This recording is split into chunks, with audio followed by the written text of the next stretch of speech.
vient vous consulter suite à une douleur au niveau du poignet. J'ai chuté il y a quelques jours. Sur Paris, je ne suis pas d'ici.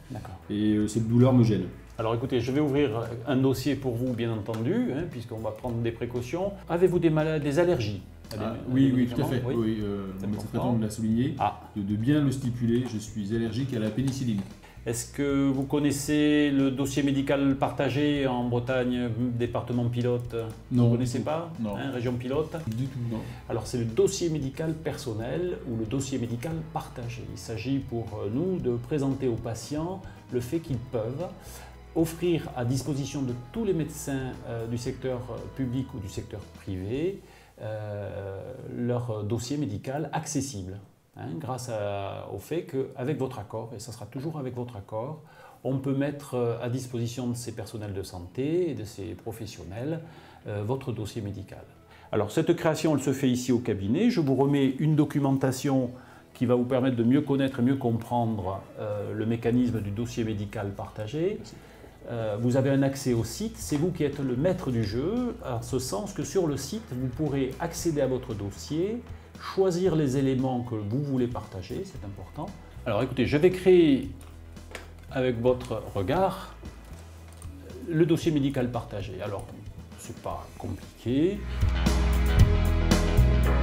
Comme vous avez pu le voir dans cette consultation, notre confrère généraliste a vraiment bien fait son travail.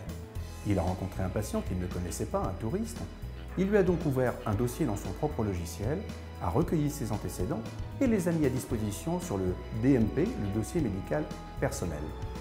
Parmi ses antécédents, un élément déterminant est apparu, son allergie aux pénicillines. Et comme vous allez voir par la suite, cet élément déterminant va prendre tout son sens. Oui, Samy, bonjour.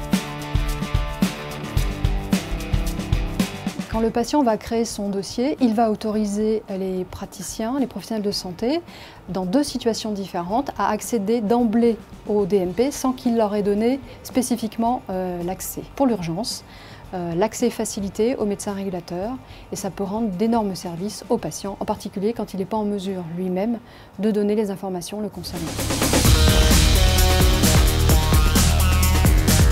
Vous prenez des médicaments? Je sais plus. C'est quoi votre date de naissance, monsieur? Je sais plus. Est-ce que vous savez si vous avez des allergies, notamment? Je sais pas, je sais pas. D'accord. C'est papier, là, je suis pas le Ok, je veux bien jeter un petit coup d'œil. En Bretagne, nous avons beaucoup de chance puisque nous participons à un programme régional qui associe aussi bien les médecins libéraux que les médecins hospitaliers, en tout cas les hôpitaux. Donc de façon concomitante, les dossiers vont être créés en ville et à l'hôpital. Du coup, on aura un vrai partage de l'information entre la ville et l'hôpital et une meilleure coordination dans la prise en charge de nos patients. C'est un monsieur qui reste obnubilé, il y a un Glasgow à 13 à peu près. Est-ce que tu pourrais regarder dans le DMP si tu retrouves ses antécédents? Alors, dossier médical personnel, donc il est allergique à la pénicilline. Ok, bon bah écoute, ça tombe bien que tu me le dises parce que j'allais le mettre sous augmentat. Le DMP pour nous c'est fondamental, ça nous permet d'aller directement dans le dossier du patient par le biais de notre ordinateur et ça nous permet de le prendre en charge plus rapidement, gagner du temps et ça peut être vital pour lui. Je crois effectivement qu'il y a pour le malade un bénéfice qui peut se révéler certain. Alors, on n'en aura pas forcément besoin, mais en cas d'urgence, c'est un plus. Le DMP est là pour améliorer la prise en charge de chaque patient. Donc, moi, j'ai ouvert un DMP et j'en suis très content. Le DMP est une chance pour le patient. Le DMP, c'est un outil partagé et communautaire. C'est un véritable outil qui renforce la coopération ville-hôpital. Et un outil à la disposition de tous les patients.